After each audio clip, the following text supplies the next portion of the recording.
And the playoffs continue. Welcome once again to the Hockey Lifers. Jeff Marek along with you. This program is always brought to you by PenFed Credit Union. Great rates for everyone. So an interesting weekend around the NHL. A couple of teams swept, so they are out. The Los Angeles Kings swept by the Colorado Avalanche, and that spells the end of the career for the great Anze Kopitar. He'll now wait 3 years and go right into the Hockey Hall of Fame. The Ottawa Senators eliminated in 4. The fourth game, a particularly violent one as well, eliminated by the Carolina Hurricanes. So now the Carolina Hurricanes await the winners of the Philadelphia Flyers-Pittsburgh Penguins series, and the Colorado Avalanche are just hoping that Dallas and Minnesota kick the crap out of each other for 7 games because they're resting. That Dallas-Minnesota series has been an absolute banger. And shocker, coming out of the weekend as well, the Anaheim Ducks have the Edmonton Oilers on the verge of elimination. Now, not that injuries are necessarily an excuse, but they can be a reason. I look at this Edmonton Oilers team and I say to myself, like, we all know that Connor McDavid is not 100%, ditto for Leon Draisaitl, but I think it goes a lot deeper than that. This is not that same Oilers team that we've seen go to the Stanley Cup final 2 seasons in a row. If it is over for the Oilers in this series, I expect at the end of the series to see a laundry list of injuries on this Oilers team. Nonetheless, full credit to Anaheim. They are 1 game away from eliminating Edmonton, and not lost on anybody. Assistant coach for the Anaheim Ducks is a former head coach of the Edmonton Oilers, Jay Woodcroft. Some controversy, by the way, on the overtime game-winning goal on Sunday night. Was the puck in? Wasn't it in? Can we determine by video review whether it was or not? It's a Tristan Jarry skate blurring the puck as we're trying to figure out whether it's actually over the goal line or not. And even though logic will dictate, yeah, that's a goal, you can extrapolate and logically look at it and say, yeah, the puck has to be fully over the line. It's still not completely conclusive because Jarry's skate is over it, to which something I've been barking about for a while now. One of the ways we could end the conversation or make the conversation a lot easier for determining whether the puck has gone over the line or not. And I know we're working on the technology, right, to determine whether the puck was in or the puck was out. But in the meantime, how about the idea of creating a second goal line behind the initial goal line, and you make that line 3 inches, which is the diameter of a puck, and you put that right behind the other goal line. So we're not going pixel, pixel, pixel and trying to figure out whether it's actually over the first goal line. But if it touches the second goal line, then that determines specifically and indicates that we do have a goal. Just an idea that I lob out towards you to contemplate and discuss or completely reject here on the Hockey Lifers. Now, you're about to hear an interesting conversation with one of the most entertaining people in the game. He was entertaining when he played. He was really good when he played, too. Former first-round draft pick of the Nashville Predators. He played 17 seasons in the NHL. He played for Nashville. He played for the Philadelphia Flyers. He played for the Columbus Blue Jackets. He started his career overseas. And as you're about to hear, as entertaining as he is, or he was on the ice, he is equally entertaining off the ice. We're going to talk a lot here about the Philadelphia Flyers and their 3-1 series lead over the Pittsburgh Penguins, but we're also going to hear plenty about the career of Scott Hartnell. 17 seasons, as I mentioned, in the NHL, now analyst for the Philadelphia Flyers on NBC Sports Philly.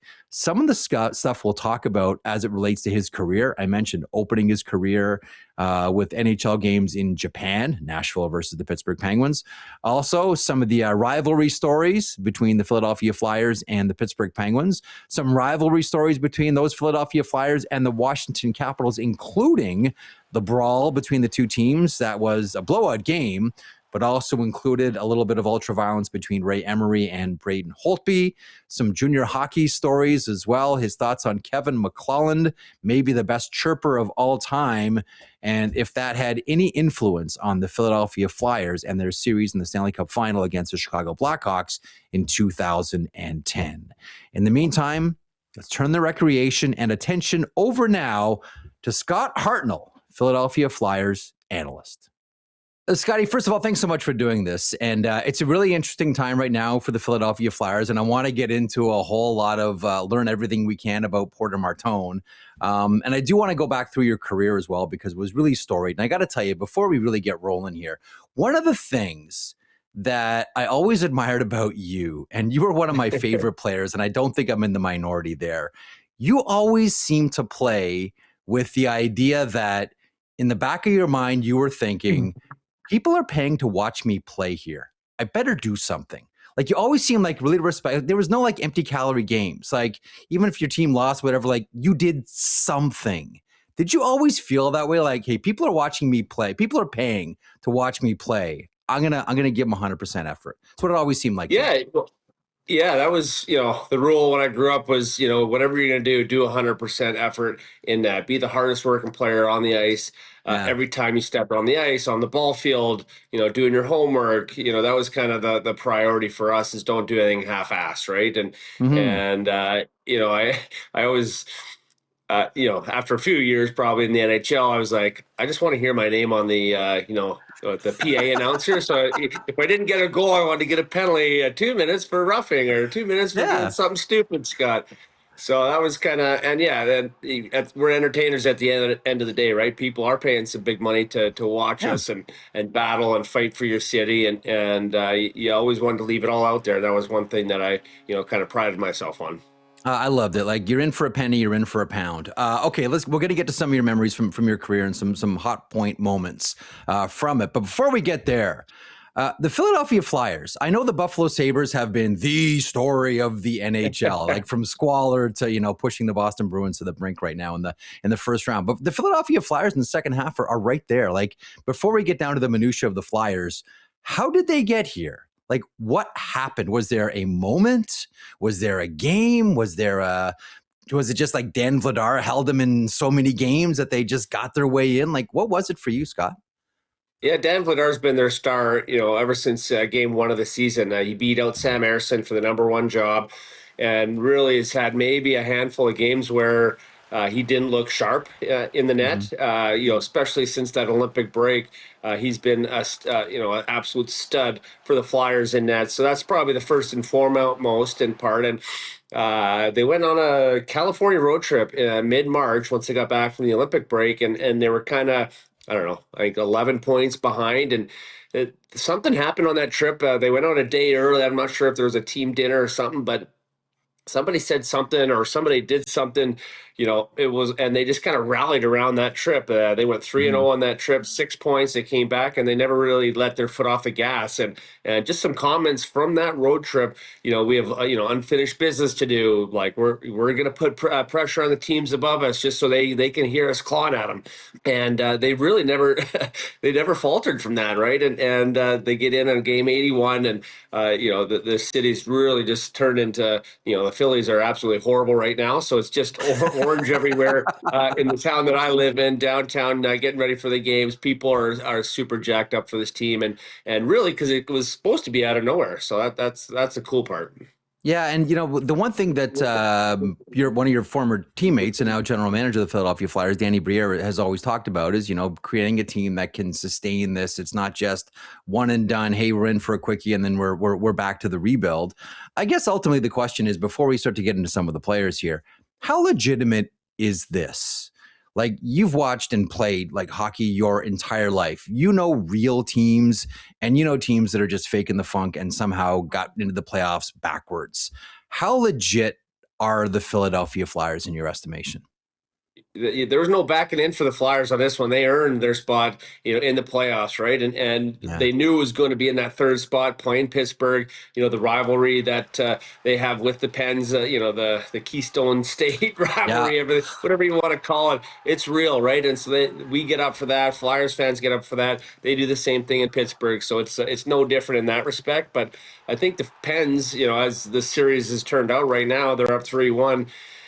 Up 3-0, and Pittsburgh, barely hung on to their lives in that game as well. But the Flyers were a scary team, just how they were rolling. Dan Vladar, I think has the edge in goal. Now they changed their goaltending to Shilov's in Pittsburgh instead of Stuart Skinner. It's Yep. maybe that's the X factor for Pittsburgh. Who time will tell on that one. But it's been just so much fun to watch this team. And just how their defense is set up, how they've all bought into this system. Their power play was worse in the league, so I don't even know how you get into the playoffs with a terrible power play going at about 14%. But it is what it is, and they're so young and naive too. Where I think that kind of helps them. Where like they don't really know how big the moment is, because if you win this series, there's only 8 teams left. Like you think, you get in, it's a grind, it's 2 months or whatever. If you just get through this one easy, it's like, man, there's 8 teams left, 4 in the East, 4 in the West. And it's like, and then you win that one, and then there's only 2 to get to the final dance. So it's it happens fast. And I think them being this young and naive, it kind of truly does help them, I think. The Carolina Hurricanes await the winners of this series, and they just swept the Ottawa Senators, so they're resting. Like, as we record this on Monday, it's an off day for Carolina. They are chilling out, and there's always the rest versus rust, etc. But I always defer to the idea that if you're going to win the Stanley Cup, or if you're going to go deep, you need an easy series. Not that it was easy against Ottawa, but they're done in 4. Right? Like, how much do you think is that in the back of the Flyers players' minds? Like, we can't, like, I know we were up 3 Cobb and we let one go and now it's 3-1. We gotta drill down here, because the longer we play, that's more rest for Carolina and more fatigue for us. Yeah, Carolina's just hoping, like, just beat the crap out of each other for another week, and then we'll take you on 2 days rest. That's how it'll be, right? If it goes to 7 games. So, the Flyers, I think they want that week off where you can have a couple days off in a row, get your head out of the game, go for a golf game, whatever it is, and then get back to business, for a few days of hard practices to simulate how fast Carolina is going to come at them. So, get it done as soon as possible, like you said, and rest is a good thing this time of year. All right, let me get to a couple of players here. Your thoughts on a few things, starting with, and we've talked about Dan Vladar, Porter Martone has turned himself into just an incredible story. I can remember him, watching him play in the OHL pretty much about a year ago, playing with the Brampton Steelheads of the Ontario League, and then Michigan State, of course, this past season. And in between there, he's drafted in the first round. He played in the World Championships as well. The skating doesn't seem like the issue that it was when he played in the Ontario League. Loaded with skill. I'm trying to come up with like a comparable that I can point at and say Porter Martone is going to turn into this generation's version of blank. And the name I keep coming back to is Corey Perry. Does that make any sense to you? I haven't seen him fight. The Worm, he's gotten a bunch of fights. He kind of set the tone. He set the tone in his career. Right from when he came in the league. Getting 40 goals. I think he had like 61 year, I believe, or something stupid like that. But he's always around the net, and Porter does do that, right? And kind of Wayne Simmons was a good comparable, just a right-handed shot. I guess Corey is too, but just always around the net, right? You get the puck in the corner, you get up to your D-man, or you give it to Konechny, whatever, and he just filters to the net, and he scored, 5-6 goals in this NHL level, and all of them are kind of right around that area where he's going north to the goalie. So he's got a nose for the net, which is what you need. And I kind of look at it like with Leo Carlsson last year, with him not playing every game, the load maintenance, and him working out and stuff like that. I think this was a year for Porter to do that Michigan State, right, where he bulked up, he put on 15 pounds, only games on the weekends, you get a rest day, 4 days of practices, to almost being like a pro, right? But you're at the college level playing against kids your age. I guess he was younger than some of the players that play D1 hockey, but just to learn and get your body to grow into your body. I know when I came up when I was 18, I was skinny and, falling down everywhere and this and that. And it took me a couple of years to really go from, 185 pounds to 210. And that's kind of what I played at the rest of my career. So I think he had that thing, and he came in ready to go. And man, the impact, him and Tyson Forster came back the same night with like 9 games to go. And both of them just set the lines up perfectly, right? And they found chemistry right away, and they went on a run and got in. So it's pretty cool to see the impact that he had this early. I didn't expect it. It's a lot to put on this kid, but man, he seems like he's just relishing in it. There are just some, I'm glad you mentioned Tyson Forster too, because I want to get this conversation there. There are just some players that when they are in the lineup, the team plays differently, looks different, all of it. What is the Tyson Forster effect with the Philadelphia Flyers? Man, they are a tough team to beat when he's in the lineup. Yeah, Torts loved him when he first came up. Right, this kid he knows how to play defensively. He's got the long reach. He's Yep. physical when he needs to be. He's got a bomb of a shot, accurate shot, gets it off quick. Can make plays as well. But just one of these kids, he's always got a smile on his face, and I think Mm-hmm. like this group the Flyers have. They're all within 5-6 years of each other, and they all get it. And they're all like doing the same stupid jokes, and they laugh at the same memes and all this kind of stuff, right? So it's just hilarious to see these guys interact with each other. They really do care about each other. But Tyson, he's just got that playmaking ability where there's something on the line. Give it to him. His shoot Mm-hmm. or penalty shot goal, our shootout goal, game 81, right? Just ripped it top shelf, said, see you later. We're going to the playoffs, baby. So it's pretty cool to have that kind of, don't know how big the moment is, but I'm going to do it anyway. And then I'll, probably laugh about it later when I actually do realize how big that moment was. So just Yeah. cool stuff by, all these kids. When it comes to kids too, we always think the development is linear. You go from junior to Division I to maybe the American League into the NHL, and then you continue to get better, and it's a brick upon brick upon brick. And I keep reminding people, like, development's a bunny hop, man. Like, it's not just a straight line. This as a player. You've experienced it, you've seen it.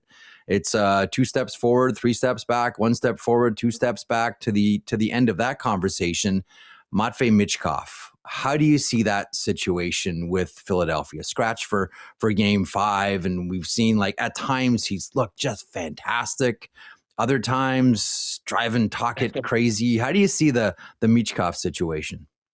Well, he drives me crazy too, right? We talk about him, and we talk about uh, on NBC Sports Philly, right? So we're talking Yeah. pro Flyers and all that stuff, and Yeah. and I'm going to be honest, like more often than not, there was not much good things to talk about, and there's these Michkov fans, and they're like, well, he can't do it because he's only playing 8 minutes or 11 minutes, where everyone else is getting 17.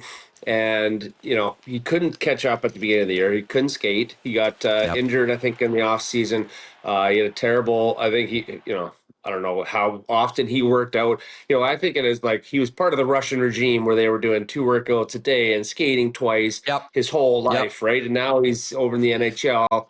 He kind of broke away from that kind of structure, and he's like, well, I made the NHL. I'm I had 60 points. I'm going to do it again next year. And then I think he had a big setback in his training, didn't work as hard, didn't skate as much, a little bit of an injury. So he came in out of shape, and if I was his teammate, I'd be like, what the hell, dude? So I think Mm-hmm. there's the language barrier as well is a tricky issue too, right? There's no other Russians Sure. on the team right now. I don't think he knows the language that well. If I was him, I would be getting a tutor every single day, every afternoon, for an hour, and that'll add up to be involved in the jokes with your buddies, on the bench, in the locker, and things like that. Yeah. Yeah, but as for his play, it's quicker in the playoffs. It's hard in the playoffs, and I just don't think when he's been out there, he has really accomplished anything, really. And for him being out, I think it's a great move by Talk. I think it's to get a bump in there to get going. He's got a speed, he's got a great shot, and for Michkov, he's going to get back in the lineup. There's no doubt about it. But I think for this point in time, I think he's a little frustrated as well too, Michkov, and Mm-hmm. it's a little bit of a reset. And it's happened to me in my younger in my career, older in my career. It's how you react to that, and next time you're in the lineup, you're gonna come in there and do something effective. So. That's an interesting point about having other Russian players around too. Because I can remember, geez, you'll probably remember this: the Atlanta Thrashers when Donnie Waddell was having an issue with Ilya Kovalchuk, and they needed like a veteran Russian there. It was like bang, like go out and get Alexei Zhitnik, and then all of a sudden things just settle down. I always wonder about like how much we don't understand players coming from other countries and what they need, which is different than what Scott Hartnell needed when he joined the NHL. You know what I mean? Yeah, no, and the only thing about Russia is that they don't care about English, right? When they grow up, you look at every Scandinavian country, German players, Sure. wherever, they're learning English when they're, in grade 2, right? And they just, Yeah. and that's their second language, right? So, and even if it's not perfect, they know the foundations of it. Where Russians, they don't know a lick until they're 19 and have to come over, and like they're like, holy crap, I can't read a sign, I can't read, I don't know how to you know what I mean? It's wild to think. And How do I get through a day? How do I get through a day? yeah, it is hard, right? You're like, everything's Yeah. different, right? Like you're trying to go and, I don't know, read something at the grocery store or, online or whatever, and you're trying to Yeah. do like normal things that we take for granted. But if you're like, imagine us going over to Russia and like trying to be adverse into that No, country and not no knowing a lick of chance. Russian, No you'd be chance. you'd be going to your shell, you'd be miserable, right? So I get it on both sides. It's just it's hard, and I feel bad. If I'm Matvei Michkov and I just got piped in the playoffs, Yeah. I'm having a good attitude. Number one, I'm going to get back in the lineup and I'm going to do something positive. I'm going to make a big play, close out this series, and then work my tail off to get ready for Carolina, because they're a fast team too. So it's only going to get faster. It's only going to get harder. And for Meach, it sucks. I'd be embarrassed too. I've been there. You just got to get Sure. back, and it's all about the team right now, because you never know when you're going to get back in the playoffs. Look at Buffalo. They 14 years out, and now look at them, how good they're playing. You could have another dry spell Yep. for 5-6 years, and then you're like, oh man, what could have been in that year in 2026 when we had Pittsburgh pinned down on the mat and we didn't finish Against the them ropes. off, right? So Yeah. yeah. What no, I'm curious. So let's sort of get into a little bit of your career and the history of the Philadelphia Flyers versus a couple of teams. And we'll use the Keystone State as the obvious one right now, 3-1 for the Flyers in this series as we record this. What was it like playing against Pens? When you were a Philadelphia Flyer, I know no love lost and every game is for keeps and finish every check, and like at the drop of a hat, every game could just explode. What do you remember from playing against the Pens?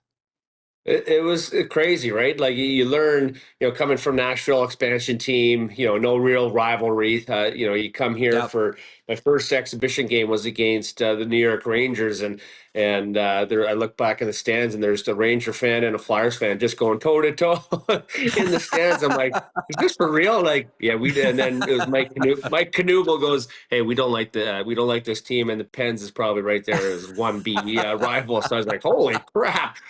I Wow. better get engaged in this one, so I got a little bit, kind of flip a switch to get nasty and finish some more checks and things like that. But yeah, Pitt, I think we played them in '09, and they had Billy Guerin. They went to the finals Yep. that year and won, actually, because they lost the year before, I think. Last year before Detroit, yeah. And yeah, and so for us, we were like so close to getting that finals, right? And it was at the Igloo. We hated that barn, just an old dump that where they used to play. And then fast forward to 2012, they're in their new building, and we dominated them in their new building. So we kind of had that good feeling going into it. And some of those scores were 8-5, 10-3. Just crazy run up the scores, no Yeah. defense, big hits, melees, everything. So it's, looking back, it's just such a cool, sport to play and be a part of, and to still talk about and stuff. I still get fired up and, still get mad, still throw a pen across the room when they score or whoever scores against us. So still have that emotion tied to it. So I love it. I'm really glad you brought up the old rink in Pittsburgh.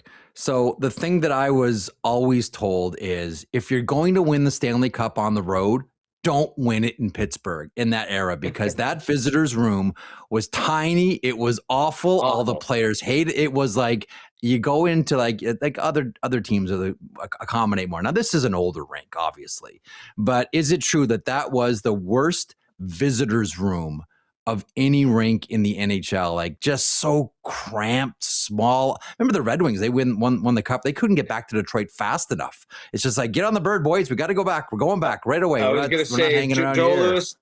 I was going to say Joe Louis is a close second. How bad that room.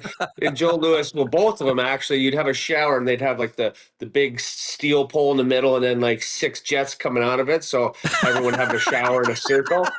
But then the water wouldn't drain. So if you waited like 20 minutes to go into the shower, there'd be this much of like basically bodily fluid and just gross soap and everything like that. You're Oh trying to man. dig through it to find a bar of soap. It was absolutely disgusting. So yeah, both of those places, you skeeve just kind of thinking about how gross the showers are, like no room to get dressed, and Yeah. yeah, didn't have a chance to win a Stanley Cup there. But yeah, it would be I'd take it there than not have one. Let's just say I that. was gonna say you'd go fishing for a bar if you if you knew Yeah. the cup was waiting back in the room, I bet. But nonetheless, so your Flyers against the Penguins were one thing, and we would always put the accent on Keystone State, all Battle of Pennsylvania, all of that. Man, your Flyers had a lot of nasty games against the Washington Capitals, and you were involved in a lot of them. You know, you were there for that. The Emery Holtby Yeah. situation. You were there for Shen getting laid into as well. Like you were there for a lot of stuff between the Capitals and the Philadelphia Flyers. Like what jumps out from you? I can still remember Wayne Simmons going at a young Tom Wilson too in that blowout right off the draw where Simmons essentially made a beeline for Tom Wilson. What do you remember from those games in those days against Caps? Well, yeah, they were so intense, and that was a different Ovi than we see now, right? He was just blowing everybody up, and Yeah. you're trying to hit him, and you would be like running into a brick wall, right? And just be it would hurt you, and you're like, "Ooh," you'd like get the wind knocked out of you, just like slowly go to the bench and try and get your breath Yeah. back. But yeah, it was just so intense, and there were Backstrom and just everyone just feeding Ovi pucks left and right. Yeah, like you said, a young Tom Wilson, just so effective. His career has been unbelievable to watch too. From afar. Mm-hmm. Um, Ray Emery with Holtby. I know him a little bit from back in Saskatchewan, and when Razor chased him down and got after him and just started just feeding him his lunch, it was and that was in Philly, and the crowd just going absolutely crazy. Oh So yeah. yeah, a lot of great memories for sure.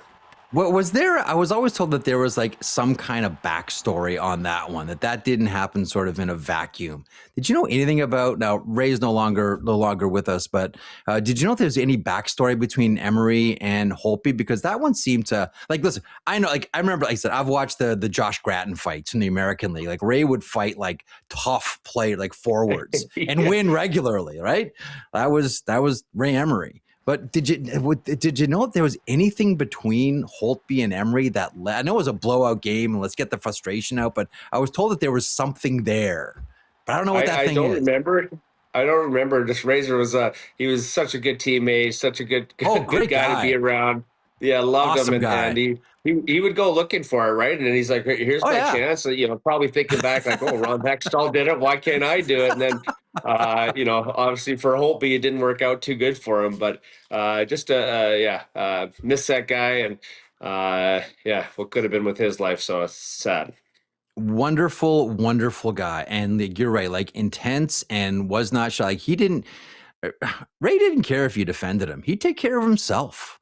It's like it's great to have oak trees around him on the blue line, but Ray's fine.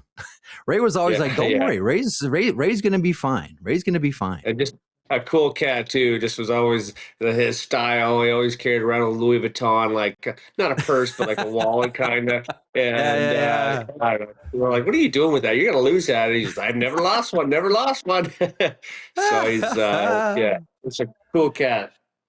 Love them. Okay, so here's my theory on you, and I want to use this to dovetail to 2010 and the Stanley Cup final. When you played in Prince Albert in the Western League, your coach was Yep. Kevin McClelland. Now, Yep. Kevin, ask anyone who played against him or had to listen to him, was the best chirper in the history of the NHL, period. I've heard some and they are nasty and there is no holds barred. Nothing was Yep. off limits for Kevin McClelland. Did you get that part of your game, Scott Hartnell, from Kevin McClelland? That's a that's a good theory. One of the funniest. It's so funny. I've used this comment actually, and he said it to one of our guys. It was Greg Watson, was his name. He was a 16-year-old. I was 17-year-old. I was a captain of Mm-hmm. the PA Raiders, and Yeah. he couldn't win a face-off, right? So he comes off and he's like, "Oh, I can't win a face-off. I'm like, what am I doing, guys?" And then Kevin McClelland came behind him. He goes, "Well, if you didn't have arms like seagulls' legs, you may be able to win one." So I was like, "Oh my God, that's so good." So I used that maybe a dozen times or so, at least in my professional career as well. So one of those guys that he kind of looked at me and we talked in his coach's office a few times throughout that year, like, "Hey, you need to do this is how you're going to make it, this is blah Yeah. blah blah, and keep your nose clean, do your be the hardest working guy out there." And I saw him probably maybe 5 years into my NHL career. I believe he was in Memphis coaching, I think. So anyway, our paths crossed, and was able Yeah. to hook up with him, and I just thanked him for what he did for me, and kind of laying the groundwork, and maybe being a little bit more wittier than I was He prior, but he was just a great human as well. One of the and he's one of my favorite people to talk to too. I cherish every conversation I've had with Kevin McClelland. When he was with the Oilers, Glenn Sather would always get on him for having the nicotine stains on the fingers, and he would always, like, his slats would try to embarrass him in front of the guys and say, "No, I was just eating some Cheetos. I was just having some cheesies." That's where the are, and the guys would just break up. Like he had a line for everything. Kevin McClelland did, which brings me to 2010. Philadelphia Flyers and the Chicago Blackhawks. And I remember, because I was working the Hockey Night in Canada then, and I remember asking Glenn Healy, because it looked nasty from the benches and between the benches. And I said, "Glenn, because Glenn's in between the benches. I'm like, how bad is it?" And he said, "This is the nastiest I've ever heard two teams go at each other." He goes, "I got my finger on the mute button. So like when I'm done with my way, like my finger can't get to the mute button fast enough because there's nothing off limits, and these guys are going at each other." He said, "It's the worst that I've ever heard between two teams." Is that accurate from your history? The worst chirping, all of it between two teams, your Flyers and the Blackhawks? Yeah, it was a bloodbath. I don't remember anyone really going like offside with the chirps, but it was, a guy make a bad play, you just ride him right for the rest of that period or game.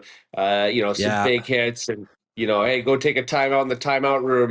You got to conquer. Just going at everybody, right?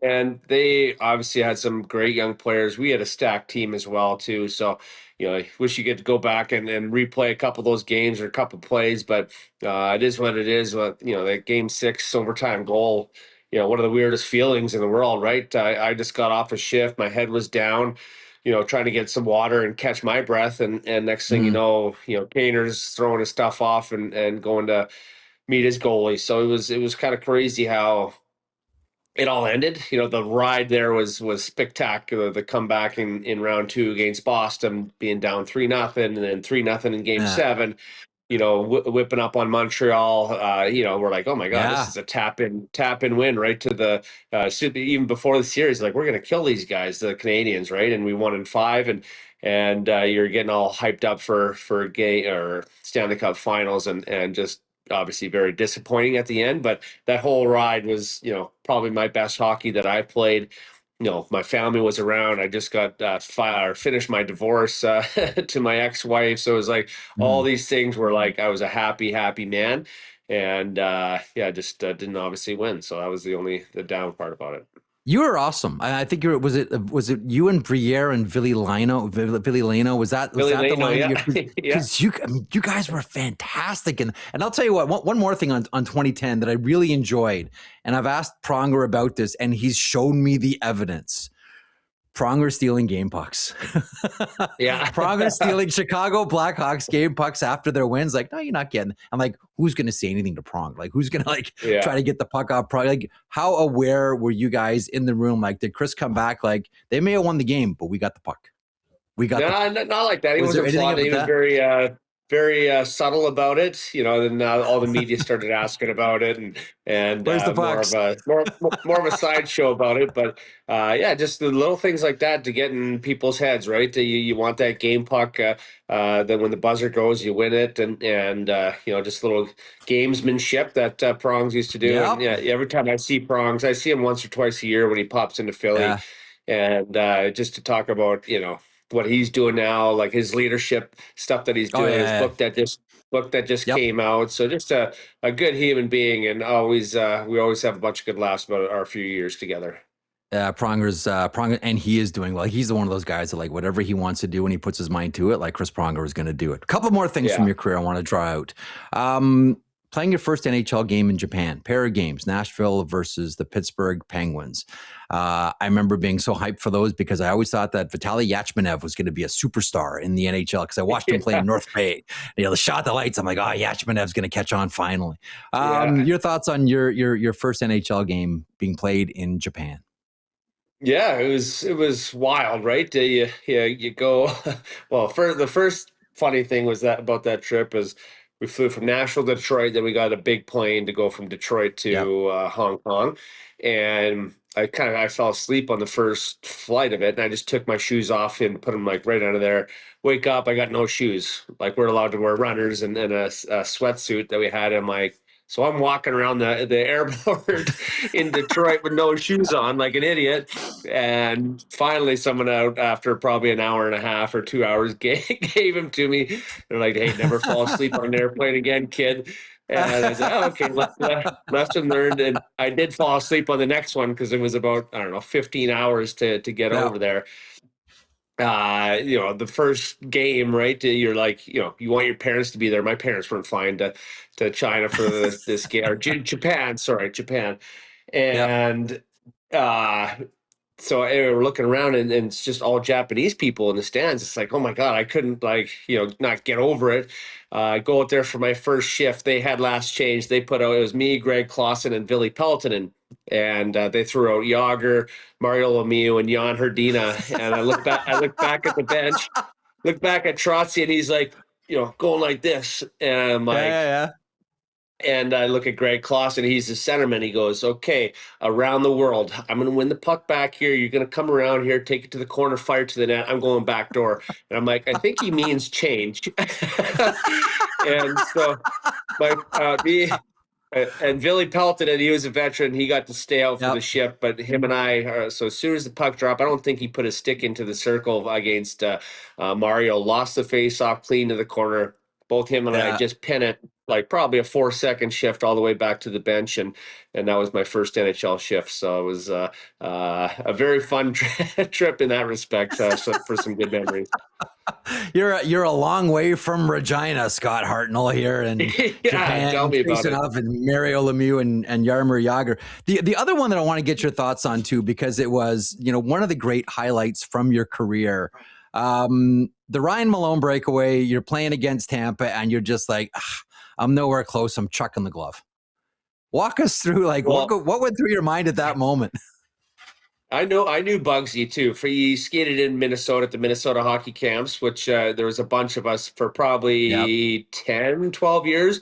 We'd go there, train for 3-4 weeks, on the ice twice a day, working out twice a day. It was kind of a real fun atmosphere. TJ Oshie, Wayne Simmons, the Stewart brothers, you name it. It was nice. There was like literally 12, 15 good NHL players too. And so we'd train and fool around and, go golf and beers, all that kind of stuff. So before I was doing that, I was at the end of a shift anyway. I got a break, came in right by their goaltender. He hacks it away. And I'm like, I had momentum to get back to the bench. So I'm like skating so slow to get back to the bench. And then Coburn hit his shin pads and he goes on the breakaway. So I blow by Coburn because he's facing the other way. And I'm like a stick's length away from him, right? And he knocked my stick out of my hand about 6 seconds prior to that breakaway. And I'm like, I just looking at my buddy, right, that I was screwing around with all summer.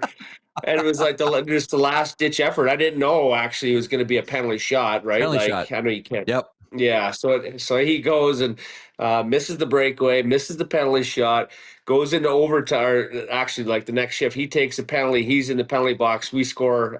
So I'm like, that's karma right there, Bugsy. So we had a good laugh about that the next summer.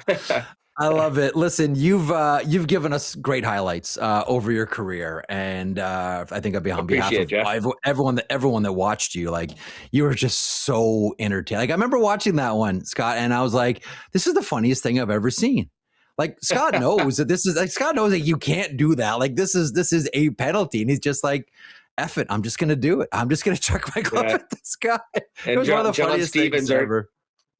John Stevens, our coach, he's like, the next day, he's like, I didn't really know what you did, like whatever. He goes, but what were you thinking? And I'm like, I kind of told him the same story, like what, it's not the buddy's part in the summertime, but he knocked it out. He should have had a penalty. Then he blocks a shot, goes on a penalty. My last ditch effort, I was so tired. Like, when you're tired out there, you're lactic acid, your brain shuts off, right? So you just, you do stupid stuff, basically, is what I'm trying to say. And it's probably, I don't know if it was stupid or funny or what, but we can laugh about it now that they didn't score. Hey, this is how we started the conversation. Like every time we watch Scott Hartnell play, you did something. I think it was a goal, a hit, a fight, a play, or a chucked glove. Like, honestly, you were a delight to watch, and you're a delight to watch and listen to now. Thanks so much for doing this. Really appreciate it, Scott. I appreciate it, too. Thanks for having me. That is Scott Hartnell, great player, great analyst. I hope you enjoyed that conversation as much as I had doing it. Would love to have Scotty back. Best of luck to him and the Philadelphia Flyers in trying to close out the Pittsburgh Penguins. The Carolina Hurricanes await. A couple of programming notes really quickly. Next week on the Hockey Lifers, you will be delighted to find out that Karl Alzner will join me. NHL defenseman, Washington Capital, and also one of the most engaging speakers you will ever hear.